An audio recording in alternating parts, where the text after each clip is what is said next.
अब्दुल सत्तार अधी, जो अब हमारे बीच नहीं हैं, एक इंटरव्यू में उनसे पूछा गया कि आपने हजारों बेघर लाशों को दफनाया है, क्या कभी किसी लाश की बिगड़ी हुई हालत देखकर रोना आया? उन्होंने आंखें बंद करके गहरी सोच में डूबते हुए कहा, ऐसा तो नहीं, लेकिन एक बार मेरे वॉलंटियर्स एक साफ सुथरी लाश लेकर आए जो ताज़ा गुजरे एक बुजुर्ग की थी, और वह किसी पढ़े लिखे और अच्छे घराने की लग रही थी। उसके चांदी जैसे सफ़ेद बालों में तेल लगा हुआ था और वे सलीके से कंघी किए हुए थे। धोबी के धुले हुए सफ़ेद कपड़ों में उसकी शख्सियत बहुत वाकार लग रही थी। लेकिन अब वो सिर्फ एक लाश थी। अधी साहब फिर कुछ सोचते हुए बोले, हमारे पास रोजाना कई लाशें आती हैं, लेकिन ऐसी लाश जो अपने नक्श छोड़ जाए, कम ही आती हैं। मैं इस लाश को गौर से देख रहा था, तभी मेरे वॉलंटियर ने बताया कि यह लाश कराची के एक पॉश इलाके से लाई गई है। जब हम उस बंगले के सामने पहुंचे तो एक टैक्सी में सवार एक फैमिली जो हमारा इंतजार कर रही थी, उसमें से एक नौजवान बाहर आया और जल्दबाजी में एक लिफाफा हमें थमाते हुए बोला, ये दफनाने के खर्चे हैं।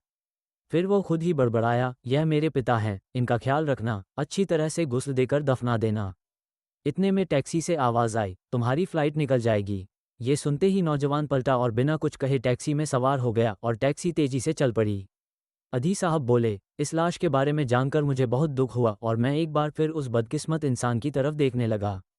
तो मुझे ऐसा लगा जैसे वह मुझसे गुहार लगा रहा हो कि अधी साहब, सारी बेघर लाशों के वारिस आप होते हैं, मुझ बदकिस्मत के वारिस भी आप बन जाइए।